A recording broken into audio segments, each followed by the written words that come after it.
Olá, olá.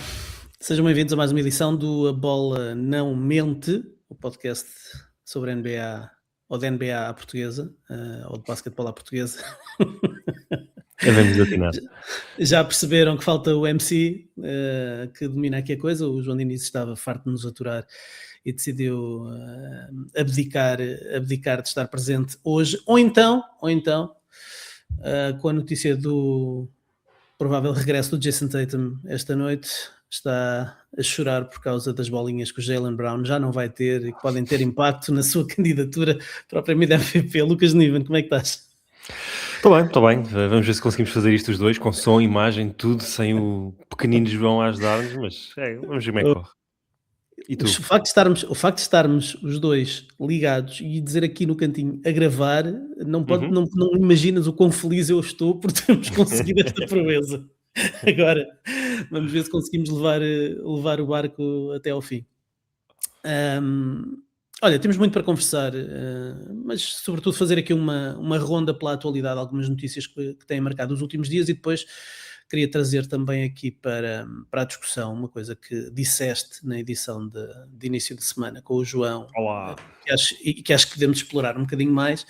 Mas para já temos que falar de Jason Tatum. Não é o elefante na sala, mas é. É o Elefantatum. Como é que isto fica? Elefatum, não sei. Jesus. Vamos ter regresso de Jason Tatum esta noite. Ele foi. Os Celtics ontem anunciaram o seu injury report para o jogo desta noite, desta sexta-feira, a recepção aos Dallas Mavericks.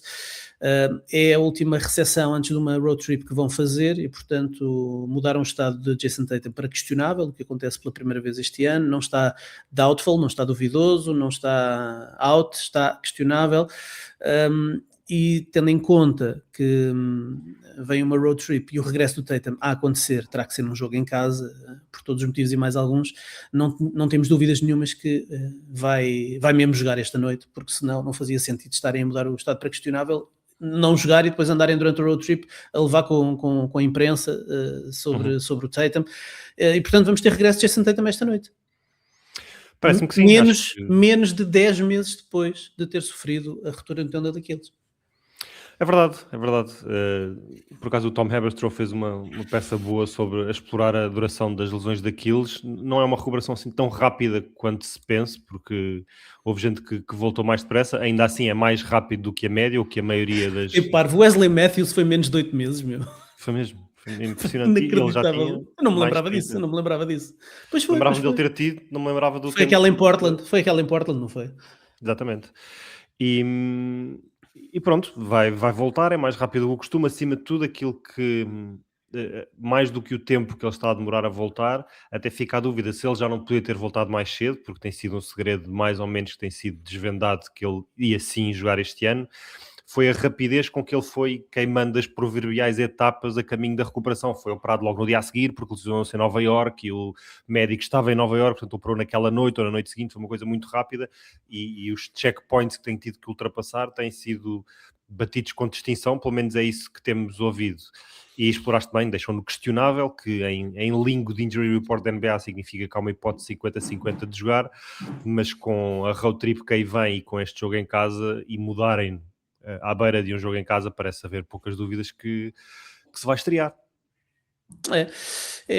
Vai estrear-se e tem estado a treinar com a equipa.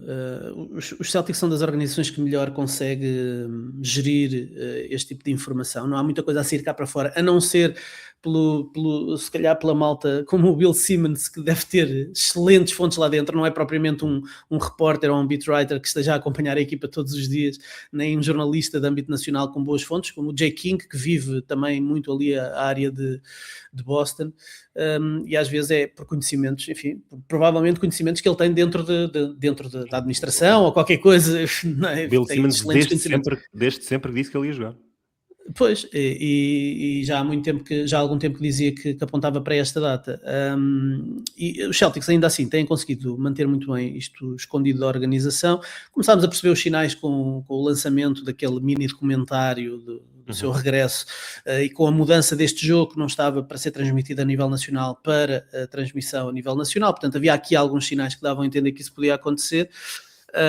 mas os Celtics têm guardado isso muito bem. Para ele jogar esta noite, estará já a treinar 5 contra 5 com a equipa há algum tempo, isso Tem que é estar. questionável.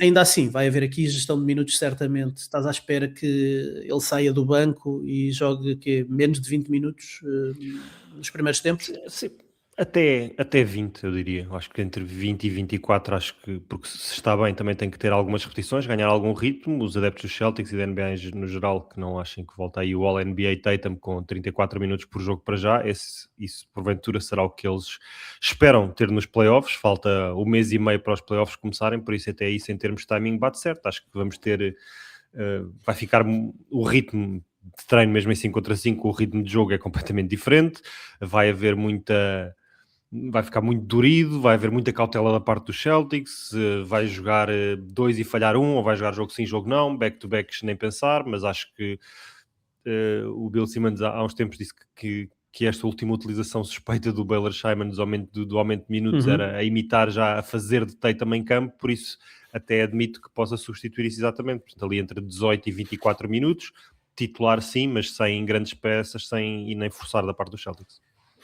E de repente, a partir do momento em que o Tatum passa para o 5 inicial, eles ganham aqui uma espécie de profundidade bastante interessante, porque o Pritchard já está a sair do banco, o Shireman vai sair do banco, tem o Gonzalez e Jordan Walsh, ficam ali com uma profundidadezinha na wing, gira, tem o Vucevic que está a sair do banco, e de repente tem aqui se calhar 8, 9 jogadores que podem jogar em playoffs e que tornam estes Celtics claramente candidatos ao título, ou pelo menos a chegar às finais da NBA. Agora, há aqui uma série de dúvidas que eu gostava de discutir contigo. Em primeiro lugar, o impacto que o Tatum vai ter em alguns dos seus colegas de equipa, 2 em particular, acho que são os que interessa mais aqui discutir. Primeiro, o Jaylen Brown, que está a ser a grande figura da equipa, tem aguentado o barco, tem sido ele o grande responsável pelo facto dos Celtics estarem neste momento no segundo lugar da Conferência Este. É um jogador que tem tido vários momentos em que tem mostrado necessidade de dizer que vale aquilo que vale, queixando-se de não ganhar prémios de jogador do mês, O enfim, melhor jogador de two-way do campeonato, de acordo com ele próprio. dizendo que é o melhor jogador two-way do campeonato, atacando às vezes o mídia de certa forma pelo facto de não lhe darem o devido valor ou o valor que ele acha que deve ter. Este ano, claramente, a opção número 1, e agora vai Jason Tatum, que é o melhor jogador da equipa, e alguém também que, em relação ao seu perfil mental, às vezes parece que é um bocadinho fraco em algumas coisas, na necessidade também de ter o seu ego afagado várias vezes. Vou tentar pôr as coisas assim desta forma. Que implicações é que isto pode ter? Porque o Tatum vai voltar, obviamente não vai voltar já numa forma de candidato top 5 da MVP, como tem sido nos anos anteriores, mas vai voltar e vai querer ter o seu espaço, o seu lugar, vai querer ter bola. A equipa se calhar vai jogar tipo seleção nacional com o Cristiano Ronaldo, não é? Vão dar-lhe a bola e sair da frente para ver, para o rapazinho voltar a entrar no ritmo. Mas isto pode ter aqui uma semaninha de dores de crescimento até as coisas entrarem aqui nos eixos, ou não? Eu antecipo que as dores aconteçam lá mais para a frente, quando o basquetebol for mais a doer e ele começar a ter minutos. Eu acho que ele vai querer entrar de maneira bastante suave, não vai querer agitar muitas águas, vai ser bola no Jaylen Brown. Há um fator interessante que era o os Celtics do ano passado, muitas vezes, quando tinham o Porzingis e o Al Horford, jogavam com o Tatum a 3, portanto mais deslocado no perímetro, mas durante muito tempo já jogavam com ele a 4. Ele nestes Celtics vai ser quase exclusivamente um 4, porque o perímetro está mais ou menos bem composto, falta profundidade no frontcourt, o Nemias que é até o único valor seguro que eles têm no frontcourt, o resto, começámos a época com uma aposta forte no Josh Minott, já tivemos a experiência Chris Boucher, agora veio o Vucevic, portanto tem sido... A única constante tem sido mesmo o Nemias. E por isso ele vem para ser um 4. E por isso eu acho que vamos continuar a ter, pelo menos nos primeiros tempos, a bola nas mãos do White, do Pritchard, do Jaylen Brown. Ele vai funcionar mais como um finalizador de jogadas do que um criador de jogadas. Vai ter algumas repetições para começar a ter bola na mão, mas acho que não o vai forçar muito, nem os Celtics vão forçar muito isso. Agora, não digo em abril, mas no final de abril e em maio, vai começar a chegar à altura de jogo a 5 pontos com menos de 5 minutos para acabar. Aqui o Mazula se calhar até o tem no banco e não o mete para fechar o jogo, mas quando for a doer vai estar, e aí não sei se eles olham um para o outro e pensam, isto é a vez de quem? Isto é um bocado a conversa que tivemos sobre eles os dois antes de ganharem um título, era se eles podiam estar juntos, se não eram muito sobrepostos, não sei como é que o que é que tu achas que vai acontecer na questão da mentalidade? Claramente o Jaylen Brown está com um ascendente de autoconfiança enorme, está a ser posto em ballots de MVP e tudo mais. Não sei o que é que ele se queixa de falta de atenção dos mídia, porque a mídia roubou, na minha opinião, um MVP de final de conferência e um É MVP das verdade, finais para o dar ao Jaylen Brown. é Por isso verdade. acho que quem tem algumas razões de queixa é o Tatum, que tem aquela falta de aura que o João tanto gosta de falar, mas depois em privado, ou a maneira como ele gosta de levar a sua carreira, quando ele se vê ao espelho, vê muito a Black Mamba como um exemplo, não é? Não tem a mesma aura do Kobe, não sei se é um bocadinho minhoca Mamba, em vez de cobra, se é assim uma coisinha mais pequena, mas acho que é o melhor jogador da equipa. Vamos ver se vem a tempo de ser ainda o melhor jogador da equipa este ano, porque é um longo caminho até estar no seu melhor, mas não sei o que é que tu achas. Acho que Minhoca Mamba é talvez dos melhores conceitos que alguma vez ouvi. É verdade que o Tatum tem a falta de aura e ainda por cima, depois de ter estado fora e de ver o Jaylen Brown a pegar na equipa como se fosse sua, e foi, este ano foi dele.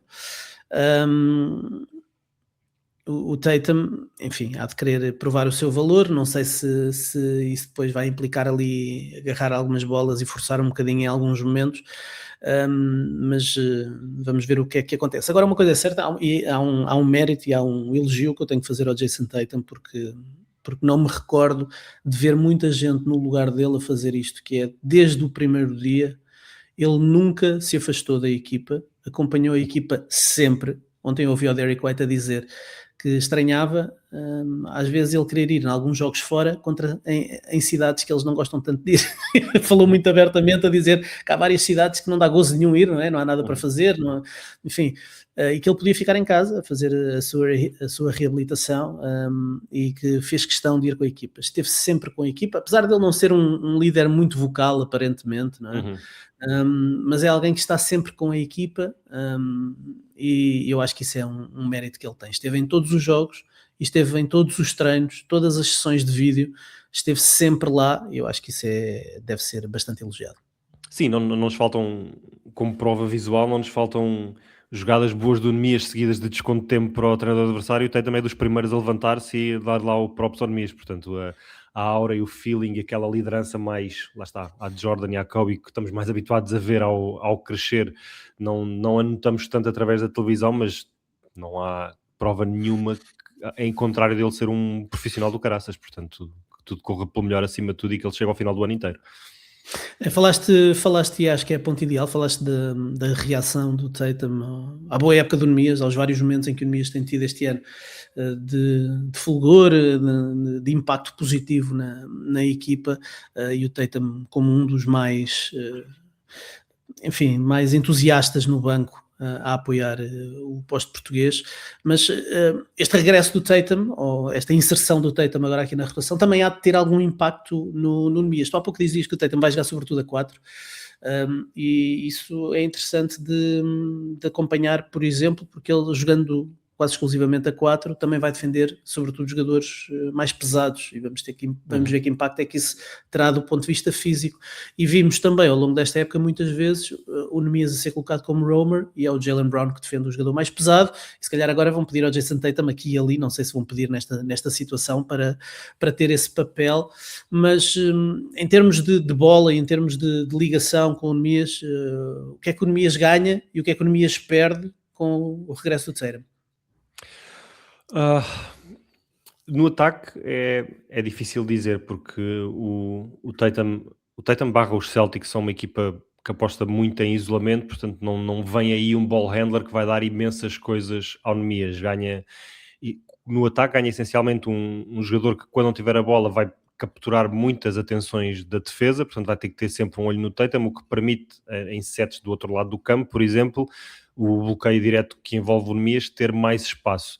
é mais um corpo grande que provavelmente obriga uma defesa a alocar melhor as ajudas e os homens, portanto pode ser que o Nemias tenha um match, e lá está, se o Tatum for utilizado a 4, pode ser que o Nemias fique com o matchup mais fácil, porque mais atenção e o melhor defensor pode ser alocado ao Tatum, se for um poste que tendencialmente estaria alocado a defender o Nemias, se for alguém com alguma mobilidade, um Jaren Jackson, por exemplo, que está a jogar assim, mas pode ir ao perímetro defender 4, aí o Jaren Jackson se calhar seria utilizado para o Tatum e fica alguém mais fácil para o Nemias. Do lado defensivo, acho que são ótimas notícias, porque é um defesa de elite, porque dá mais opções ao papel do Nemias, já não tem que ser exclusivamente aquele anchor big, o patrulhador do pintado.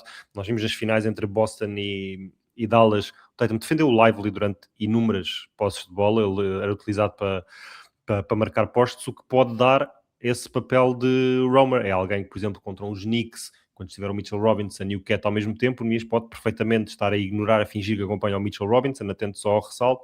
Podem colocar o Tatum no Cat e já não tem que ser o Nemias a levar com o Cat, que possivelmente significariam faltas para o Nemias. Portanto, coletivamente acho que é uma ajuda no ressalto e mais consistência defensiva, mais um corpo grande, porque o Nemias tem estado muito sozinho em termos de centímetros e de ressaltos. Não sei se tens mais alguma coisa para destacar. Eu acho que vai perder muito no ataque com Nemias, porque não só pela bola que o Tatum vai precisar, mas também porque, pelo facto do Tatum precisar bola, o Jaylen Brown também vai ter menos bola. E, portanto, quando o Jaylen Brown tiver bola, vamos voltar a ver o Jaylen Brown, que agora já de vez em quando usava o bloqueio direto e servia ao Nemias. Vamos ver, eu acho menos bola para Nemias a partir de situação de bloqueio direto ou de two-man game do Jaylen Brown com o Nemias, portanto acho que vai sobrar muito menos bola para o Nemias, embora, lá está, como diz, é mais um jogador que chama as atenções. Mais ressaltos ofensivos, se calhar. Ressaltos ofensivos, com os seus bloqueios e o rolar de forma bastante rápida e intensa para o cesto, vai ter muito espaço e há de haver algumas bolas que vão ter que entrar obrigatoriamente ali, mas acredito que o Nemias vai ter muito menos bola daqui para a frente, mas cá estaremos para validar isso ou não. Muito bem, está fechado aqui o tema dos Celtics e do regresso do Tatum. Vamos olhar aqui só também para mais 3 notas aqui da atualidade. Esta noite estreia de Trae Young pelos Washington Wizards. Ele que já tinha entrado na estatística, ou pelo menos no relatório dos árbitros na partida anterior, porque tinha sido excluído. Tinha sido excluído do jogo sem jogar, mas esta noite jogou. Eu vi a primeira parte do jogo. Não dá para ver muito mais do que isso quando se fala dos Washington Wizards, mas notei um Trae mais focado em ser um facilitador do que propriamente um marcador de pontos, não querendo estragar muito e querendo sobretudo envolver os companheiros, querendo deixar uma boa imagem, uma boa primeira imagem, não é? Acho que sim. Outro regresso, tantas vezes lamentamos as lesões que agora também é bom salvar os regressos, o do Tatum e agora o do Trae. Sim, eu acho que ele vai tentar ter aquele impacto de honeymoon Harden. Estou aqui para ser feliz, estou aqui para vos ajudar, para não mexer muitas águas, especialmente porque os Wizards não estão a jogar para nada. Há muitos reportes já de que está uma extensão a caminho e que a troca foi feita mais ou menos com o número na cabeça, ao contrário do Anthony Davis, por isso são boas notícias para os Wizards, porque o Trae com 19 minutos por jogo, ele jogou 19 minutos, não vai andar a jogar 30 de certeza, e por isso, lá está, falaste do aspecto facilitador, e se ele tem, quer joga a brincar, quer joga a sério, é um dos melhores a sair do bloqueio direto do campeonato. Estamos sem o Sarra há um mês e tal, não sei se vamos ter Sarra até ao final do ano, porque os Wizards também não estão com muita pressa para o trazer de volta. Certamente não teremos Anthony Davis, portanto falta-lhe ali claramente um parceiro com quem dançar bloqueio direto. Não sei se é este Julian Reese que fez 18 pontos e 20 ressaltos. Vai ser o Anthony Gill é que vai ser. Não sei se vai ser o Gill, mas é bom para ver os Will Rileys, os Trey Johnson, o próprio Bilal a ter de criar menos, pô-los mais nos sítios certos e ver o que valem, porque estes miúdos que os Washington Wizards foram buscar, enfim, parece não haver nenhum franchise player. O Sarr pode ser um número 1 na defesa, deu passos nesse sentido, e por isso todos eles estão com mais bola provavelmente do que deviam e por isso menos bolinha, mais finalização, pô-los nos sítios certos. O Trey Johnson ontem já teve 5 triplos, continua a dar boas indicações no capítulo do lançamento. O único que fica a perder um bocadinho é o Bob Carrington, porque estava a jogar a base, começou o ano a suplente do CJ McCollum, depois agora teve um período longo a titular, agora vai para o banco outra vez e é um jogador que com o Trey não parece haver qualquer coabitação possível. São os dois muito maus defensores, ambos precisam ter a bola na mão, nenhum deles especialmente um bom atirador fora da bola e nem com muitos centímetros nenhum deles, por isso aqui ali acho que vai jogar ou um ou outro, vão jogar mais ou menos a mês até ao final do ano e ficamos à espera de ver por quanto é que os Wizards vão assinar com o Trey. Olha, uma coisa que eu adorei ontem, depois vi uma entrevista no final do jogo, ele entrou em direto com um estúdio, como vemos muitas vezes da NBA TV, mas não era NBA TV, era outra estação qualquer. E estavam dois jornalistas, um senhor e uma senhora, epá, e fiquei fã da jornalista que lhe fez as perguntas no final do jogo. Tenho pena de não trazer o nome dela para te dizer, mas epá, fez as perguntas certas, porque o Trey estreou-se, eles falaram um bocadinho do Trey, e depois o jornalista perguntou como é que ele estava a ambientar a Washington e depois perguntou-lhe, mas porquê Washington? Basicamente as perguntas que nós fazemos. Exato, mas porquê Washington? E ele deu a resposta politicamente correta. Bom, isto foi a melhor situação para toda a gente, enfim, acho que toda a gente ficou feliz, os Atlanta Hawks ficaram felizes com o que aconteceu. Eu também tive aqui a oportunidade para ir para uma equipa que quer ganhar e eu quero trazer essa mentalidade vencedora também para os Wizards. E a jornalista interrompeu e perguntou-lhe, ganhar? Então, mas os Wizards... Não acredito. Nos teus anos em Atlanta, os Wizards ganharam ainda menos do que os Atlanta Hawks. Como é que tu dizes que os Wizards têm uma mentalidade vencedora e uma atitude vencedora? E, como assim? Como é que isto vai funcionar? E ele fez, teve ali um brain fart autêntico, parou um bocadinho e depois claro. a única coisa que ele conseguiu dizer foi eu prefiro mostrar-vos do que colocar aqui em palavras. Foi delicioso, muito bom, fiquei fã da jornalista, muito bem. Falámos aqui de 2 regressos, mas vamos ter que falar aqui de 2 lesões, porque num jogo de ontem também os Spurs ganharam os Pistons com relativa facilidade, dominaram os Pistons. O Ausar Thompson jogou 2 minutos apenas, saiu lesionado com uma entorse num pé. O que é que isto tem mais impacto do que possamos imaginar, esta ausência do Ausar Thompson aqui deste ecossistema de Detroit? É um contratempo interessante porque os Pistons são uma equipa à qual quase tudo tem corrido bem neste início de temporada e agora perderam o Ausar. Não sabemos a gravidade ainda, ele queixou-se, saiu imediatamente, ele foi dado como questionável ainda para voltar, mas depois rapidamente o tiraram. Foi tornozelo, nunca é bonito de se ver.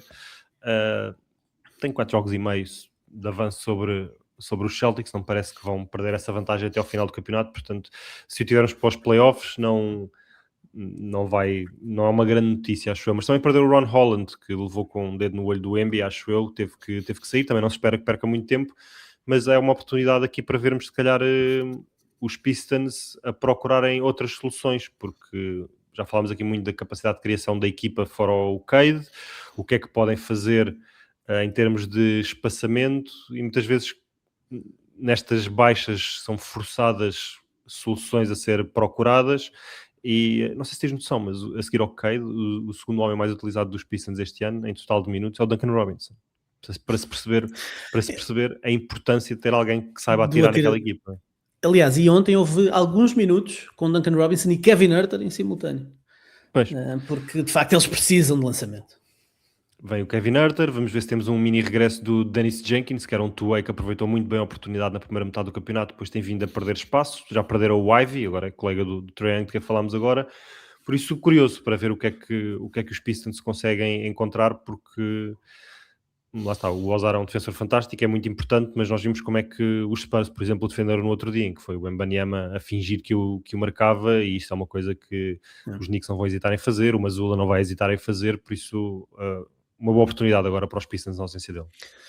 O Ron Holland até tem tido alguns jogos em que marca uns triplos, sobretudo quando é naquela posição do Kevin Love, 45 graus ali do lado esquerdo, Uhum. descaído ali para o lado esquerdo, às vezes à tabela, mas vai marcando, vai marcando um ou outro, mas de facto não é alguém em quem possamos confiar em playoffs. Outra lesão, já está lesionado há algum tempo, é alguém que podemos confiar em playoffs, não sei se a equipa dele pode confiar em muito mais gente nos playoffs, mas é o Ardell Stephen Curry. Últimas informações, mais 10 dias à espera Sim. de Steph.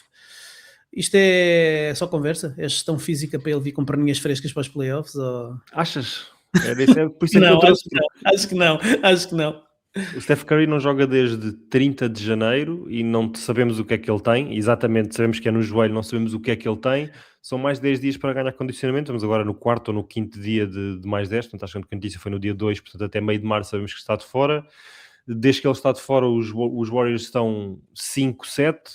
Não há Jimmy Butler e por isso isto é os Warriors, de quem procuramos sempre falar um bocadinho, porque há muitos adeptos lá em casa e enquanto o Steph souber atirar uma bola, as pessoas têm sempre esperança que haja mais uma run, que se possa acontecer mais alguma coisa e que o Steph nunca é de excluir. Mas estou a ver a coisa mal parada fisicamente. Gostava de saber o que é que ele tem, gostava de perceber o que é que se passa, porque se não vão mandar o Steph para os Hornets, que é o sonho que eu partilhei aqui há um episódio, continuas a insistir com isso. adorava. Então gostava de vê-los a tentar mais uma run. Nunca estive muito confiante nestes Warriors, mas o Ardell, o de LeBron e o KD, algum dia isto vai parar. Eu nunca gosto muito quando o LeBron saiu magoado ontem com uma lesão no cotovelo, vamos ver se é sério ou não. Ele queixou-se imediatamente e já não voltou. Por isso tenho sempre pena. Fico com saudades dos velhinhos relativamente rápidos e eu gostava mais de ver os Warriors a tentar alguma coisa com o Curry do que ver os Plain Warriors liderados pelo Gui Santos. Sim, o Gui Santos ontem 15-6-6, atenção, 17-6-6, não brinques. O Gui Santos há um mês que está a jogar à bola. Não, não estás bem a ver a quantidade de mensagens que eu recebo do meu barbeiro sobre o Gui Santos. Ainda há dias o Gui Santos, não sei se sabes, o Gui Santos marcou um triplo depois do Nemias ter tropeçado nos próprios pés e ter caído. Portanto, houve esse highlight, foi low light do Nemias com highlight do Gui Santos e eu partilhei com ele. E ele fartou-se de rir e brincar, e ainda por cima agora o Gui Santos assinou a extensão de contrato. Estou à espera que o Nemias assine a extensão de contrato, que o Bobby Marks diz que pode ser de 93 milhões, que é para eu depois ir todo contente ao barbeiro dizer, como é que é? É 4 anos, 93 milhões.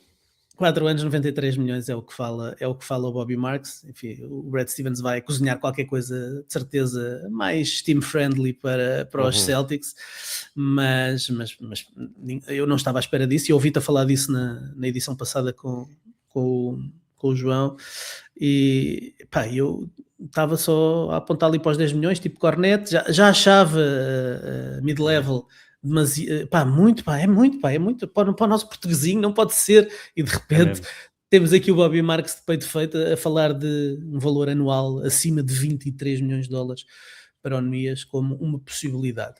Mas pronto, isso é para o verão. Em relação ao Steph, não tenho grandes esperanças que os Warriors façam grande coisa, mas já estou feliz porque ele já disse que tem vontade de jogar muito mais anos e que não está perto da reforma. Portanto, fico feliz por isso. Vamos ter Steph ainda durante mais uns aninhos.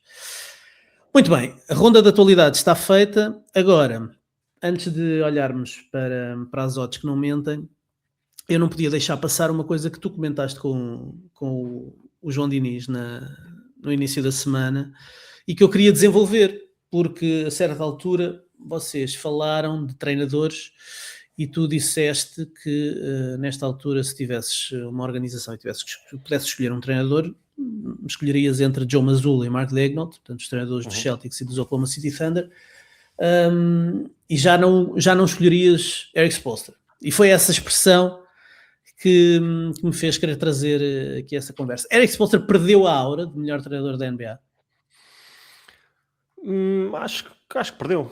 Acho que perdeu. Quando a tua equipa é anónima na fase regular e é anónima há alguns anos, em 2 temporadas, em 2020 e o outro ano em que chegou à final dos Nuggets, 23, ganhou a aura a trazer os Miami de um seed muito baixo pelos playoffs fora, muitas vezes não sendo favorito.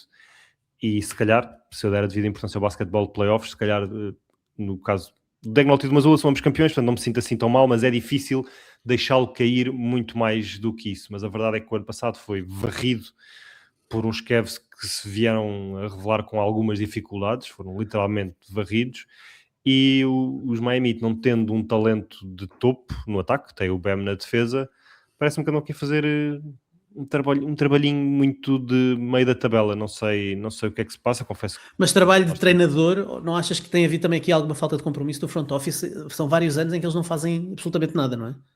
Sem dúvida, ainda assim acho que é um plantel profundo, acho que olhando, há um caso muito evidente nesta equipa dos Miami Heat, que é o Kelly Ware. Ele ontem tornou-se o segundo jogador da história a sair do banco e fazer pelo menos 5 roubos de bola e 5 desarmes de lançamento, fez 5-7.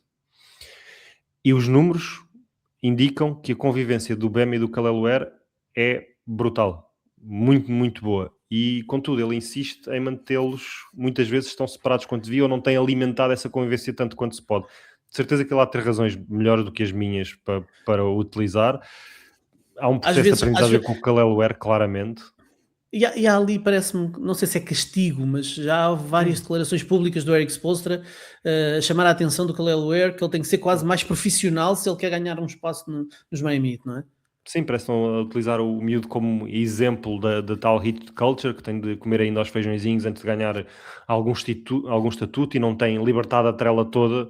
Não sei se isso vai atrapalhar o seu crescimento ou potencial. Não sei. Ele se calhar sai do play-in e vai à final de conferência este ano, e eu tenho que me voltar a calar, mas depois há a questão também da juventude, da inovação. Se a perspectiva for um treinador para começar agora um franchise, optaria por alguém mais novo à cabeça.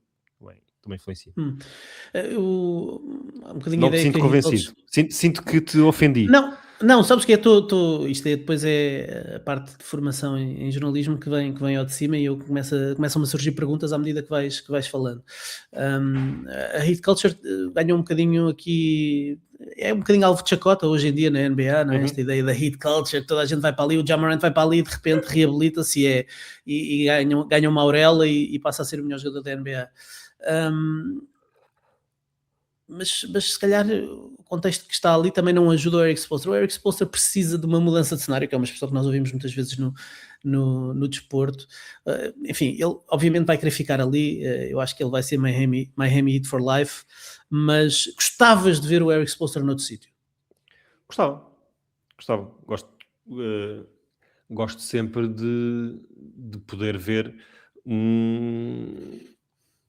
perante um cenário estragado, uma mudança de cenário estragado, eu queria dizer estagnado, na verdade, e acho que aí é justo dizer que o Pat Riley está com 80 anos, talvez.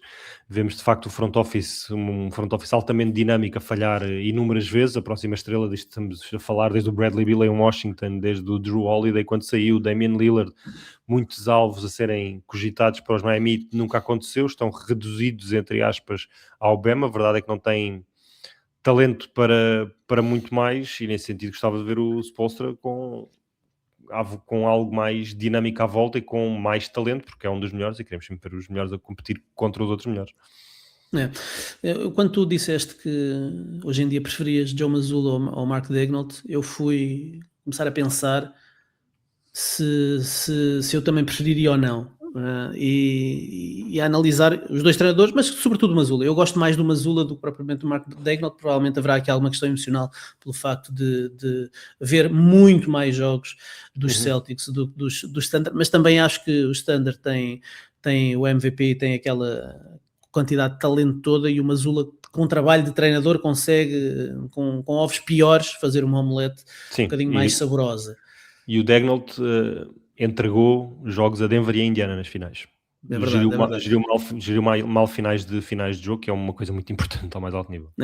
O Joe Mazzulla não tem um registro perfeito em playoffs, mas também é verdade que era muito novo nos primeiros contactos que teve com playoffs. Mas, analisando aqui as várias áreas que um treinador deve dominar, ou que pelo menos tem que trabalhar diariamente, se falarmos de conhecimento de jogo, não há dúvida que o Joe Mazzulla tem muito conhecimento de jogo. Ajustamentos feitos em jogo, parece-me que é lícito, que é verdade que vemos várias vezes ele a ajustar mesmo dentro do próprio jogo e a ganhar jogos assim.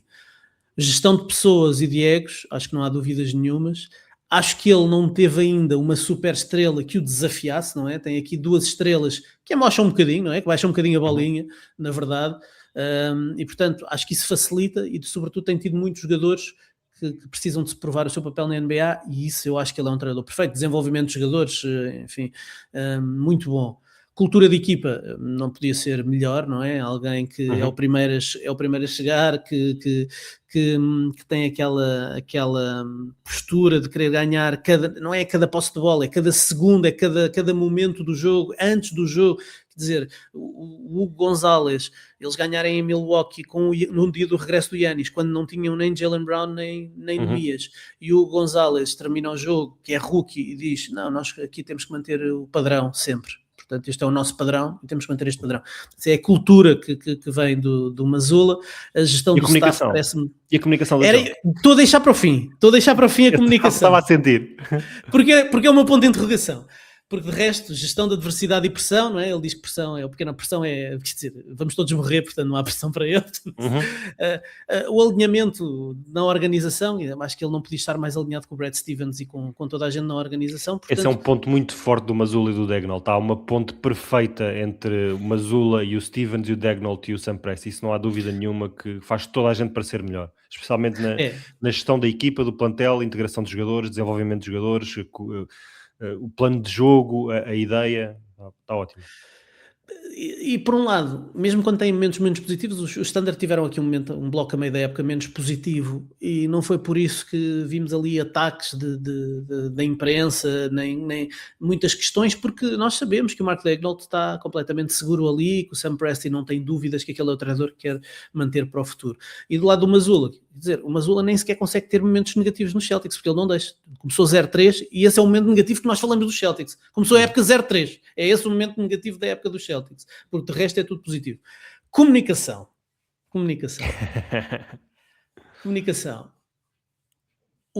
Eu acho que o Mazzulla não é questionado, nem é colocado em causa na parte da comunicação, porque os beatwriters têm medo dele. Desta noite tivemos o Russell Westbrook quase a querer bater em jornalistas em Sacramento. Epá, e ainda bem. Só o teu puto Fiambres é que não estava com medo. Só o James Ham. Fiambres é o maior, mas o Fiambres tem formação em jornalismo. Os outros são adeptos que andam ali. O Matt George, que é um adepto, depois é um desbocado do caraças. Ainda bem que o Russell Westbrook o encostou à parede. Depois o Matt George foi fazer um podcastzinho para casa, dizer as mesmas parvoices, mas que não teve coragem de dizer lá na cara do Russell Westbrook. Enfim. Mas em relação ao Mazzulla, enfim, ele impõe respeito e medo. E, por um lado, eu concordo com o Blake Griffin disse há uns tempos. Eu acho que isto não é uma persona criada por ele. É impossível ele aguentar esta persona durante tanto tempo e sempre. Por outro lado, no último jogo, aconteceu-me pela primeira vez uma coisa que nunca me tinha acontecido com o Joe Mazzulla, que é naquela entrevista pré-jogo com o Drew Carter, que é o gajo que faz o play-by-play para a NBC Boston. O Mazzulla, ele fez-lhe uma pergunta sobre uma coisa e o Mazzulla não respondeu sobre isso. Começou, não, temos que melhorar, só disse temos que melhorar. Pá, e aquilo já me soou a disco arriscado. E não estou a dizer que é preciso ser um Ruben Amorim, falar abertamente e dizer tudo e ser altamente emocional. Mas não sei até que ponto isto não vai acabar por cansar continuando mais uns anos. Acho que a parte da comunicação precisa daqui... Quer dizer, não precisa. Eu adoro as conferências de imprensa do Mazzulla.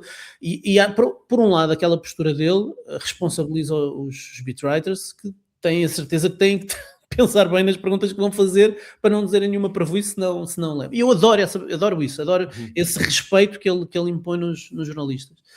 Mas não sei se a comunicação não será a única coisa em que eu não lhe dou aqui total mérito ou crédito. Vá.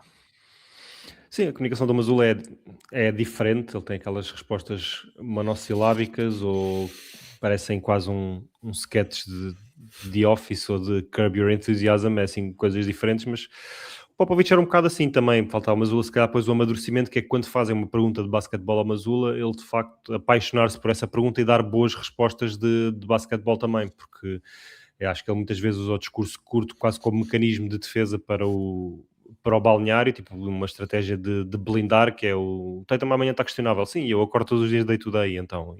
Sim, mas isso tudo bem, mas eu isso até acho piada. Eu acho é que Sim, eu acho é que ele não responde às perguntas. sim. Ele vai ali, eu também percebo o cansativo que deve ser teres 20 gajos à tua frente todos os dias a fazer as mesmas perguntas. 8 Todos meses, os disse, dias. por ano. 8 meses, 8 meses. Eu não saberia lidar com isso, digo já. Pois. Mas, portanto, enfim, se calhar sou eu que tenho que dar aqui um bocadinho mais de margem. Sim, mas a zona de Boston, com os New England Patriots e o melhor treinador da história do futebol americano, a responder uma carreira inteira em monossílabos e a ser curto e grosso com os jornalistas, mas lá está, de vez em quando aparecia um jornalista que fazia uma pergunta de futebol americano e ele dava, é conhecido uma conferência de imprensa que ele está a responder em monossílabos e um jornalista faz uma pergunta sobre o punter, que é o desgraçado que vai ao jogo só para chutar a bola quando querem devolver a posse de bola ao adversário, e ele teve 5 minutos a falar sobre as nuances de ser punter e o que é que procura neles e não sei o quê, e toda a gente ficou boquiaberto com isso, por isso... lá está. Também é verdade que já houve alguma vez. Este registro do Mazzulla também não funcionava tão bem se não fosse montado em cima de vitórias, mas as vitórias também são dele. Se perdesse 3 jogos por semana e fosse dar estas respostas, o pessoal achava que ele era só parvo, não é? Claro, claro, claro. Também é verdade que já houve vezes em que as perguntas fogem um bocadinho da chapa 5 do habitual, não é? Que é destacar o jogador que esteve bem no jogo, porque é que ele esteve bem, o que é que ele dá a oferecer à equipa, aquelas perguntas da treta que tem que se fazer sempre, na verdade. Mas houve já esta época 3 ou 4 situações em que fazem outro tipo de perguntas, até mais de gestão emocional dos jogadores e de questões mais psicológicas, em que ele, de facto, sai daquela capa e diz: isso é uma boa pergunta. E elabora ali durante algum tempo. Uhum. Mas porque foge também um bocadinho daquela monotonia das mesmas perguntas de sempre. Agora, o Mazzulla domina de facto todas as áreas que um treinador deve dominar, e era aqui que eu queria chegar. E para além disso, tem outra coisa que eu acho que é muito raro. Ele é um bom treinador para uma equipa que pode estar em reconstrução e em desenvolvimento de jogadores, é um bom treinador para uma equipa que queira começar a competir por alguma coisa, e é um bom treinador para uma equipa candidata ao título. E isto é muito raro de apanhares, não é? Sem dúvida nenhuma. É um tipo que começou a sua carreira na NBA a ganhar mais de 60 jogos. Este ano, os especialistas, tanto em Vegas como os Eclos da vida, não davam 41 vitórias aos Celtics, portanto era uma equipa de metade de baixo da tabela, ou de exatamente meio da tabela, que ia ter que competir. E o que ele fez com o Nemias, o que ele fez com o Gonzalez, com o Walsh, com o Shireman, com o Anthony Simons, que deu um novo alento à carreira dele, aquilo que ele fez com eles este ano, os princípios de compromisso, são coisas que eu não vejo nos Lakers, por exemplo. E não quero dizer com isto que o JJ Redick seja necessariamente um mau treinador, mas é o compromisso que eu vejo nos jogadores e que não vejo noutros, que é o compromisso com a defesa, com a transição defensiva, com estar lá dentro e ser profissional. E isto vai além de jogar, tens que jogar pela camisola que vestes ou ter orgulho na camisola que vestes, é ser um bom profissional. Isto é trabalho. Mas não aí já vem o perfil do jogador, não é? Aí já vem o perfil do Também jogador. entra muito o perfil do jogador, por isso é que eu não quero condenar o JJ Redick por isto. Mas o Luka com o Mazzulla ia continuar a ser o mesmo Luka, não é? Exatamente, isto tem a ver com o perfil dos jogadores, mas aquilo que o Mazzulla vende, claramente consegue que os jogadores todos comprem, isso não há dúvida nenhuma e vale muito. Numa fase regular da NBA só isso vale 15, 20 vitórias. E isso se calhar vem de recrutamento e portanto mais mérito ainda para o Brad Stevens por ir buscar gajos com um perfil treinável, não é? Depois chegam ali às mãos do Mazzulla e que aguentam este louco. Quando estás a avaliar coisas Curiosamente, não tangíveis é sempre difícil onde é que começa o mérito dos jogadores. Falámos disso do Mazzulla e do Nemias no episódio passado, onde é que acaba exatamente o mérito de alguém e começa o mérito do seguinte. Isto é válido entre jogador e treinador, é válido entre treinador e front office. Quando as coisas correm bem, todos são bons. yeah. Para terminar aqui a parte Mazzulla, Ime Udoka e Will Hardy. Hardy. Will Hardy estariam os Celtics hoje com 41-21 com o Ime Udoka ou com o Will Hardy à frente? Não sei. É uma boa pergunta. Isto porque o Mazzulla era o terceiro jogador Treinador.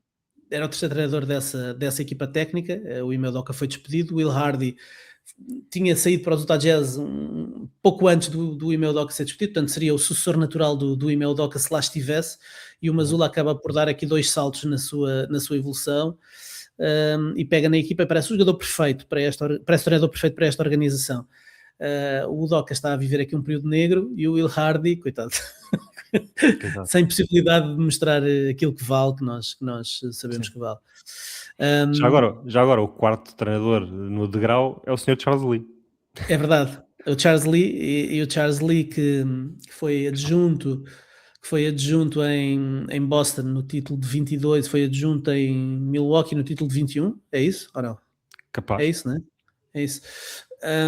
E o Charles Lee pertence aqui a um lote de treinadores novos: Charles Lee, J.J. Redick, Mitch Johnson, Dave Adelman, Jordan Ott, Thomas Izalo, Jordi Fernandes, tudo treinadores que nós vemos que são treinadores que as organizações parece que vão buscar estes treinadores que dominam um bocadinho de tudo, não é? Conhecimento do jogo, gestão de plantel, comunicação, muito virados para analytics e para trabalharem coletivamente com equipas técnicas e com staff de analytics.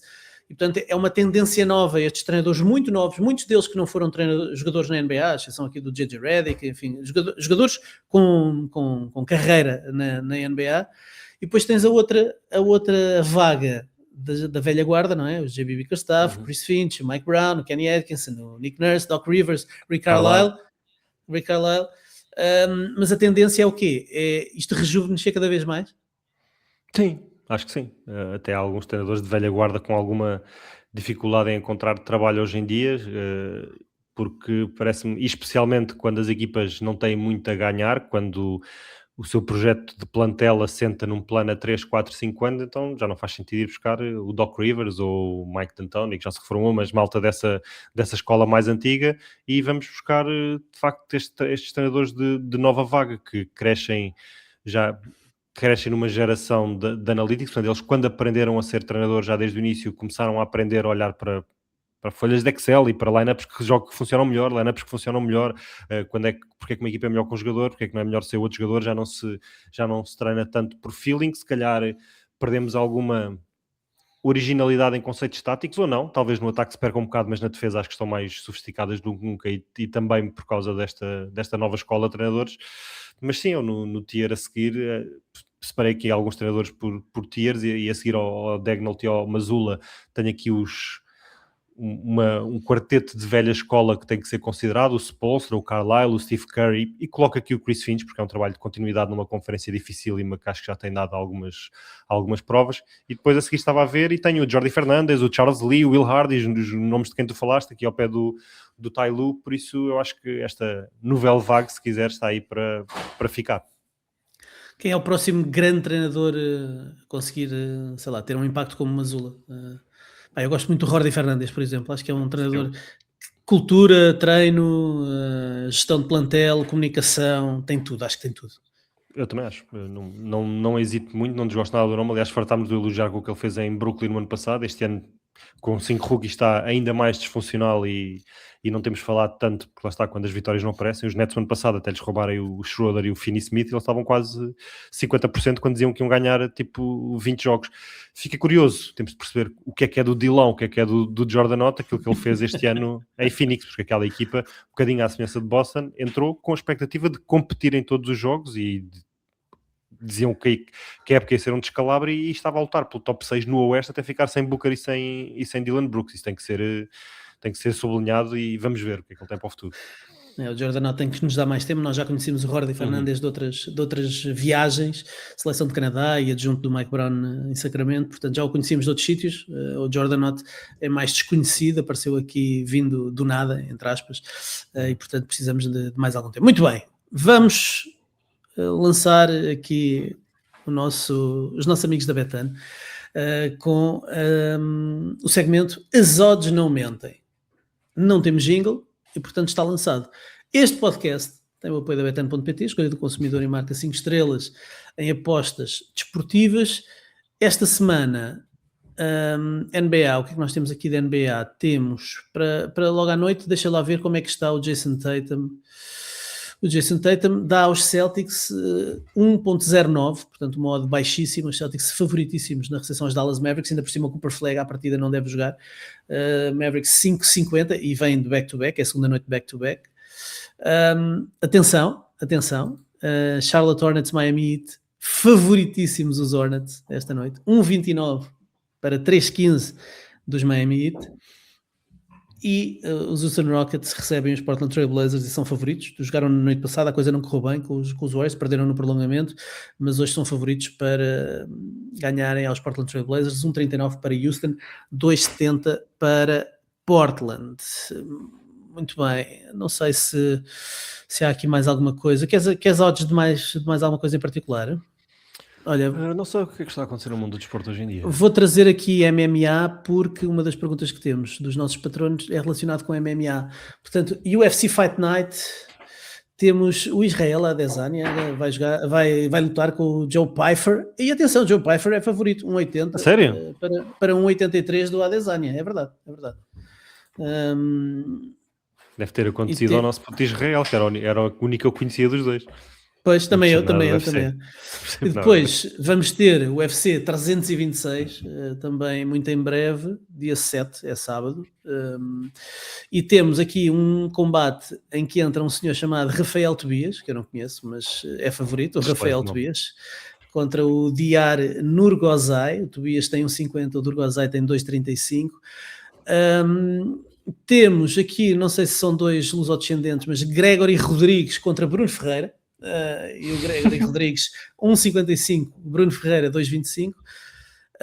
Temos um senhor chamado Caio Borralho, que é um nome complicado, é favorito, frente a Rainer de Rieder, 1.40, 2.67. Mas o grande combate da noite, cabeça de cartaz, Max Holloway contra Charles Oliveira. Max Holloway 1.45, Charles Oliveira 2.45. Estão dadas então as odds aqui do nosso segmento. As odds não mentem. Se quiserem apostar nestes ou em quaisquer outros desportos, podem fazê-lo em betan.pt, escolha do consumidor e marca 5 estrelas em apostas desportivas. E agora, perguntas da bancada, perguntas dos nossos patronos. Temos aqui 4 perguntas. Primeiro, o Pedro Leiria, que nos diz que queria deixar uma pergunta ou um exercício sobre os seus Lakers e os teus Lakers também, Lucas, sendo que os contratos de praticamente toda a gente terminam este ano. Ele diz que, à exceção de Luca e Bronny, não sei se é assim, tu sabrás isso melhor, ele pede um exercício, aqui difícil, que era, tendo em conta todos os jogadores que vão terminar contrato no final desta temporada na NBA, que montássemos uma equipa ideal à volta do Luca. Deixa-nos abreijos e agradece-nos por sermos quem são, como diria o grande Lucas. Olhando para mercados de free agents, vamos se calhar fazer a coisa assim, olhando para free agents, Lucas, quem é que os Lakers devem ter no topo das prioridades este verão? Bem, para já os Lakers têm ainda o DeAndre Ayton e o Marcus Smart com player options, portanto eles são jogadores livres se quiserem, se não são, não vão ser. E depois ele fala aí que os Lakers têm uma piscina de cap space, mas se quiserem continuar a ficar com o Austin Reeves, uma parte apreciável desse cap space desaparece. Portanto os Lakers não vão propriamente às compras este verão com um cheque em branco, mas tem espaço sim. E à volta do Luka, aquilo que tu pensas imediatamente é o poste e é os jogadores 3&D, não é? Por isso... O poste eles têm, o Jackson Hayes, que até se vai naturalizar esloveno para ir à seleção. É verdade. Acho que com isso garantiu o seu lugar de segundo posto por muitos e bons anos em LA. É verdade. Titular, eu gostava que o Standard, com os contratos máximos ao Jalen Williams e ao Chet Holmgren, não exercessem uma das team options ou no Hartenstein, era um jogador que eu gostava muito de ver nos Lakers, ou no Lu Dort. São dois jogadores que de alto nível, com provas dadas, embora eu ande chateado com o Lu Dort por causa daquilo que ele fez ao Jokic, nem falei disso com o João, mas pá, não sei como é que o pessoal pode achar que aquilo não é uma flagrante 2, é uma porcalhice, uma nojentice que o gajo fez. O gajo sai do caminho dele para mandar um colega de profissão ao chão. Aquilo podia ter acabado muito mal e não é por ser o Jokic. E acertou-lhe na perna que ele tinha lesionado. Sim, antes. Mas eu acredito que o Dort nem se lembra qual é que era a perna dele. Não, ele nem estava a ver, ele estava de costas. Ele quis mesmo só acertar-lhe, não é? Quis placá-lo só, quis acertar-lhe. Fazer-lhe uma rasteira, sim. E portanto, apesar de não estar com o Lu Dort no topo dos meus queridos, acho que Hartenstein ou Lu Dort, infelizmente acho que os Thunder vão exercer opção nos dois, por isso não vão ser opções, por isso eram os que eu gostava. O Hartenstein acho que é o posto ideal para jogar com o Luka. Ele tem muito passe, não é? Mas não é aquela Sim. lob threat, não é aquela Sim, ameaça para não é lob, lob não é? threat, mas gostava de ver, porque ele levava logo muitíssima defesa e é preciso negociar as duas coisas com o Luka. É bom o lob threat no ataque, mas é preciso alguém para defender. Tendo o lob threat no Reis no banco, gostava de ver o Hartenstein. Acho que a combinação de passe ia dar... já era um playmaker para poder jogar com o Luka e a partir do Luka. E depois não há nenhum posto sequer do nível do Hartenstein esteja disponível este verão. Muito bem, pergunta do Manuel, questão sobre o Luka, precisamente. O Manuel diz que o Trey foi trocado por meio dos trocos, o Já nem sequer consegue ser trocado, e o Luka, mesmo sendo 1000 vezes melhor a atacar, continua a ser um buraco defensivo. Acreditamos que pode ser campeão desequilibrando assim tanto o que oferece em termos ofensivos e defensivos. Acho que sim, né? Já provou em Dallas, com uma equipa bem montada e bem treinada, é possível chegar longe. E, portanto, Sim. o talento é enorme, aquilo que ele oferece ofensivamente, e se calhar até com uma equipa melhor montada ele também dá um bocadinho na defesa, aplica-se um bocadinho. Sim, lá está. Dallas acho que provou aquilo que precisávamos de saber sobre o Luka poder ou não ganhar. Não ganhou, é verdade, mas ganhou a conferência mais difícil, chegou até à final.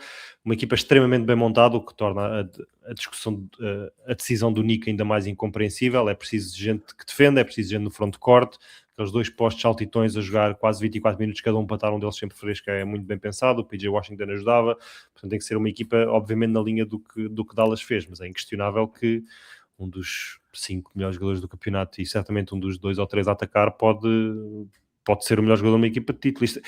Esta conversa foi que tivemos sobre alguém de Dallas, não era? Que era o Nowitzki, um gênio ofensivo, mas que a partir do interior não dava garantias de defesa absolutamente nenhuma. Será que o Nowitzki passou 15 anos a ouvir? Foi eliminado numa primeira ronda uma semana depois de receber o prémio de MVP pelos We Believe Warriors em 2006 e, portanto, aquela fama de soft, não defender, aquela fama que os europeus têm vindo a perder, ainda bem, na NBA, mas teve que enfrentar muitas das mesmas perguntas. Yeah. Pergunta do Nuno Pinto. O Nuno diz que o Bola no Momento já é um dos highlights da semana. Obrigado pelo trabalho e pela consistência. Obrigado, Nuno, pelas tuas palavras, a ti e a todos os que nos fazem chegar perguntas via Patreon. Epá, vê lá o que é que andas a fazer às tuas semanas. Sim, realmente. Eu gostava que continuasse a ouvir o Bola no Momento, mas que não fôssemos um dos highlights das semanas. Pois, exato. O Nuno diz que a transição foi tranquila, a transição do podcast que não podemos dizer, foi tranquila e agora com vídeo melhora a experiência. Não sei isto, se melhora a experiência para quem? Para quem é que melhora a experiência?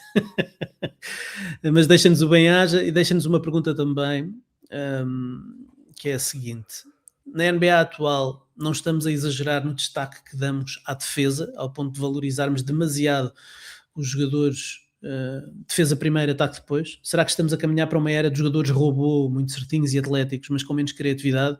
Haveria espaço, por exemplo, para um Steph sair do college e ter o destaque que felizmente teve ao longo da sua carreira? E depois acrescenta ainda que nos Rockets, por exemplo, ele vê muita intensidade, muito tamanho, mas sente que falta um desbloqueador, um gajo que inventa quando o ataque estagna, e parece que só o KD, quando está em modo extraterrestre, é que dá aquele momento de criatividade fora da caixa. Acho que há aqui duas ideias que são um bocadinho diferentes. Eu contei pelo menos 3. Eu acho que está aqui esta pergunta está aqui um podcast. Mas vá, tentando ir aqui a todo lado, estamos a dar mais destaque à defesa do que ao ataque? Não, estamos a dar mais Não destaque à parece, defesa né? muito. Estamos a dar mais destaque à defesa do que alguma vez se deu e porque é metade do jogo, portanto acho que nunca se deu tanto destaque à defesa e ainda bem, mas os melhores jogadores, os melhores contratos continuam a ser os de pendor ofensivo e acho que toda a gente continua a dar mais importância ao ataque do que à defesa, não é? Concordas? Sim, e as regras continuam a valorizar, a ajudar muito mais os ataques do que propriamente as defesas, e concordo. Apesar de nós termos um fraquinho no nosso coração por jogadores que defendem, a verdade é que grandes contratos e as grandes estrelas do jogo são os jogadores que atacam. Ninguém diz, eu hoje quero ver o Rudy Gobert. Não, exato. A malta quer ver o Luka. A malta quer ver o Luka arrebentar com o Rudy Gobert. É isso que a malta quer. Em relação ao Steph, enfim, o Steph aqui é um caso à parte, não é? Não podemos analisar o Steph, mas estamos a caminhar para uma era de jogadores robô muito certinhos e atléticos, mas com menos criatividade. Eu percebo esta ideia, não é? Eu concordo em parte com esta ideia. ver aqui treinadores de joystick, muito focados em analytics, querem isto, querem limitar o que é que se faz, as ações com base nos números que existem. Vamos fazer assim, vamos jogar boca direta assado. Nós vemos, por exemplo, a forma como, um caso tão simples quanto isto, o Nemias muitas vezes está sozinho nos 3 pontos, em todos os treinos, em todos os jogos antes de jogar, no aquecimento, lança dezenas, centenas de triplos, depois chega ao jogo e não lança mesmo quando está aberto. Isso tem a ver com a obsessão com os analytics, não é? Um triplo dele tem menos percentagem de entrada, um triplo dele aberto tem menos percentagem de entrada que um triplo do Hauser contestado, e portanto ele prefere dar continuidade, e se calhar perde-se aqui a criatividade e a leitura para se jogar por joystick, não é? Enfim, um bocadinho... Sim. De acordo com o que diz o Excel nas sessões de treino e de filme, eles depois seguem isso. E acho que também os jogadores são um bocadinho menos originais do que eram antes, porque antes eles muitas vezes pegavam numa bola de basquetebol só aos 12, 13, 14, jogavam outros desportos paralelamente. Sabemos que o Steve Nash, a visão de jogo era por causa do futebol. Os jogadores que vêm do filão da África, muitos deles, o Embiid, o Siakam, começaram a pegar bolas na bola de basquetebol aos 13, 14, até o Olajuwon, que começou a jogar basquetebol muito tarde. Eram jogadores muitas vezes na sua formação multidesportos, portanto o perfil do jogador não eram tão similares uns aos outros. Hoje em dia, os miúdos aos 5, aos 6 anos estão em basketball camps nos Estados Unidos, aos 12, 13 estão nas equipas de AAU a jogar 3 vezes por semana. Portanto, e a jogarem assim, completamente formatados, não é? Mas isso nós temos do futebol, tipo, o número 10 morreu, tudo é o bloco para cima, bloco para baixo, agora são as defesas que trocam a bola, não são os médios, há muito menos criatividade, há muito mais formatação na formação de alto nível desde muito cedo, isso é inquestionável, não é um problema do basquete, acho que é um problema do desporto em geral. Haver espaço para criatividade. Quando o talento é muito grande, tem que se dar um bocadinho de margem, não é? Por isso é que nós aceitamos que o Lamelo faça algumas coisas, o Luka faça algumas coisas, porque o talento existe e, portanto, há espaço. Mas sim, há um bocadinho esta ideia, estamos a ir um bocadinho para esta tendência de robotizar as coisas. Por fim, Rockets, ele deu a resposta na pergunta, falta o desbloqueador. Na verdade, falta ali um base que ajude, não é?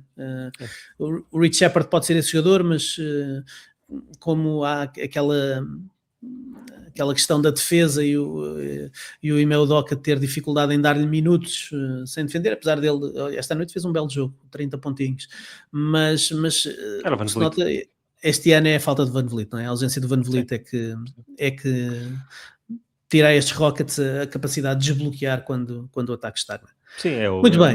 Não me parece que estes Rockets sejam um sintoma dessa tal robotização do basquete ou do desporto, são um sintoma de falta de organização ofensiva pelo Van Vliet que perderam e na minha opinião, algum demérito do Doca esta temporada tem privilegiado line-ups preponderantemente defensivos. Para terminar, vamos aqui à pergunta do Rui Mascarenhas, que quer ter a nossa opinião sobre o tema do dia. A modalidade MM-NBA. Ele diz que o Podfather falou há uns tempos de uma Royal Rumble de 1 contra 1, mas ele quer mesmo a nossa opinião para a melhor tech team 3 contra 3, mas para porradinha da boa. Ele diz que nos últimos tempos já tem visto pancadaria em jogos de NBA e isso fez-lo pensar numa ideia para rankings e listas para o nosso podcast. Não vamos fazer aqui vamos deixar rankings e listas para quando estiver cá o João Diniz. Mas ele diz que pode ser uma tábua de salvação para o All-Star, mudar de registro e em vez de um concurso de skills ter luta, pancadaria. Eu tenho a certeza que havia muita gente que gostava de entrar, mas uma tech team de três gajos para darem porrada. Eu de repente lembro-me de uma Isaiah Stewart, Ron Holland e o Duncan Robinson. O Duncan Robinson, se bem te lembras, na luta com o Charlotte Hornets, foi o gajo que virou as costas e fugiu. Eu queria meter o gajo lá para ir à frente, que é aquele gajo que leva sempre 2 chapadas e depois de repente começa-se tudo a embrulhar. E ter lá o Branquelas para levar umas chapadas. Mas o Ron Holland e o Isaiah Stewart era bem. Stewart, sem dúvida. Estamos a falar da James Johnson? Sim, eu olho para isto da mesma equipa. O Rui não explica, está mal, o Rui tem que explicar melhor as coisas, mas sim, eu fui à mesma equipa. Ali dos Pacers, James Johnson mais quem? Era o Benedict Mathurin quando lá estava. O Mathurin era para morder as canelas. TJ McConnell para levar chapadas para ir à frente. É isso, estamos à procura do Branquelas para ir à frente, manda o TJ McConnell. Dos teus Lakers, quem é que gostavas? Era o DeAndre Ayton para ir à frente, para levar chapadas e mais quem? O DeAndre Ayton para levar chapadas e depois os Rios. Depois lá está, não é uma equipa muito rija. Tem que ser o Marcos Smart. E o JJ Redick. E o O JJ Redick tipo o Vanderbilt Rei parece um bocadinho Mistério, mais... Rei Mistério. É, lá está na hora do final deste podcast. O Pá, Vanderbilt sim. um bocadinho mais pacificador, se calhar, que de ter separado ali o Luka e o JJ há pouco tempo. O LeBron já está velhinho, as artroses não dava cabo das mãos e dos dedos, não sei. Lá está, é uma coisa que falta a estes Lakers, é o cãozinho dentro deles. Epá, eu fiquei na ideia do JJ Redick com uma máscara, máscara mexicana, com aquelas calças de licra, tipo toureiro, não é? Com o maço de tabaco aqui ao lado, aqui Uhum. arrumado, e a atirar-se da terceira, da top rope, não é? Da corda de cima. Faz-me. Epá, eu na juventude, tu já não és do tempo do Tarzan da Borda, pois não? Não. Comentava wrestling. Tive uma pequena fase de WWE, mas foi curta. Eu também, foi muito curta, mas esta semana tive um momento incrível quando entrámos nas redes sociais, de certeza que te cruzaste com isso também, não te cruzaste com o lutador mexicano, o lutador mexicano. Andei a viralizar um O vídeo. italiano das pizzas. Sim. Sim. O meu algoritmo deve ser parecido ao teu, porque apanhei o tipo que gira a massa de pizza e atira a massa da pizza na direção do adversário. É italiano, E faz KO, portanto, Acho que é. o gajo com a massa da pizza em cima do ringue, a rodar a massa da pizza na mão e atira tipo Homem-Aranha, e a massa da pizza acerta no focinho do outro e faz KO técnico. Depois disto, venha um bocado dizer que aquilo é combinado e que aquilo é tanga. Não podíamos ter terminado numa melhor toada para o fim de semana. Esta conversa da massa de pizza já me abriu o apetite. Vamos fechar isto. Lucas, muito obrigado por este bocadinho a falar de basquetebol. É assim que diz o João Diniz, não é? É sim, senhor. Obrigado por seres quem és, Ricardo. E tu és um tipo que para ter um bom fim de semana deve evitar levar como a pepperoni nas ventas. Não, anchovas não. Gostas de anchovas? Gosto muito. Na pizza dispenso, mas gosto muito das chuvas. Tá bem. As chuvas é um bom petisco. Tu és desses, ok. Bem, malta, fiquem bem. Bom fim de semana. Até para a semana.